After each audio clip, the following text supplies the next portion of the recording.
For individuals with a Leo moon placement, they are likely to see their darkness and their shadow self manifest through things like narcissism and grandiosity, vanity, childish emotional displays or outbursts, and jealousy. As far as like the inner darkness is concerned, Leo moons feel a deep need for validation, recognition, and admiration from others. And if this need goes unmet, it can trigger a number of different emotional responses. Leo moons typically want to be in a position of power and abundance so that they can share what they have with others and enrich their lives as well. But if they fail to reach a place that allows them to be so charitable, or a place that doesn't even grant them the comfort and decadence of their desired lifestyle, they can become bitter, envious, and resentful. They will see others enjoying such a lifestyle and might feel like they deserve it more, putting the person who is subject to such envy down or trying to diminish their value as a way to make themselves feel like less of a failure or less like they are somehow beneath those who have more than them. This can also be true for beauty and appearance. Sometimes Leo moon natives can become obsessed with their looks in very unhealthy ways, or will be extremely judgmental of the way that other people look, how they dress, and how much they have or how popular and relevant they are. So essentially, like at their worst, the Leo moon people can be like mean girls. Some of the worst aspects of the Leo moon shadow self involve their deep, hidden, and buried insecurities and the ways in which they overcompensate for those insecurities. They are very likely to be people who are extremely prideful, oftentimes quite arrogant, having a big ego, and being quite self-absorbed or selfish, as well as self-important.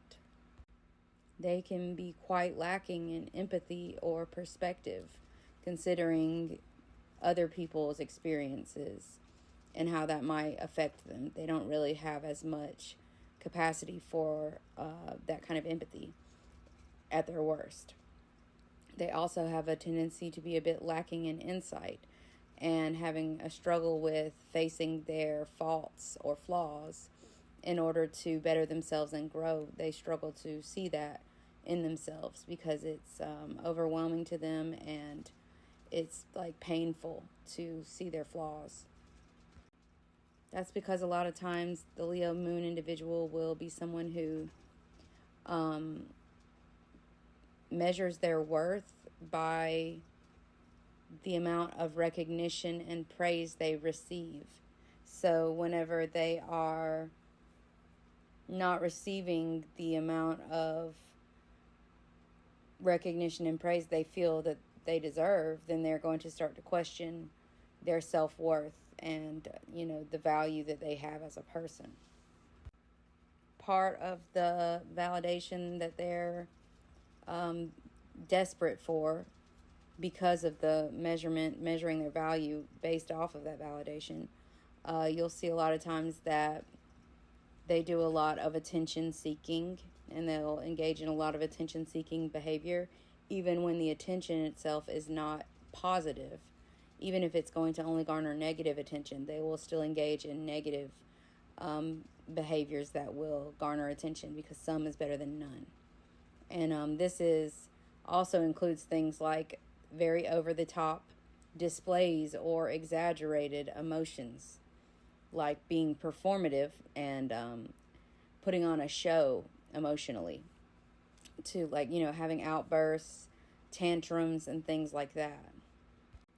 They are deeply afraid of being forgotten, and they can't handle being ignored or not being prioritized.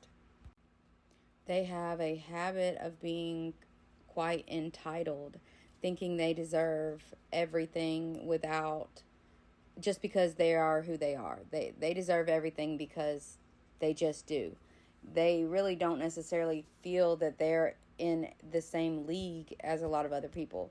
they truly believe that they are better than others in a lot of cases. Not all cases, of course, but in a lot of cases, the Leo moon has those feelings of like narcissism and just entitled without having to put in the work that other people have to put in to receive the same, results. And then they also have a tendency to be quite childish. And this can be not only just their childish outbursts and tantrums, but just a childish outlook on life. And it can be naive in a lot of ways. And it can be very simplistic or unrefined. Just focused on having fun, playing, enjoying yourself, and being happy without focusing on responsibilities and duties that you need to do in order to cultivate a meaningful life worth living.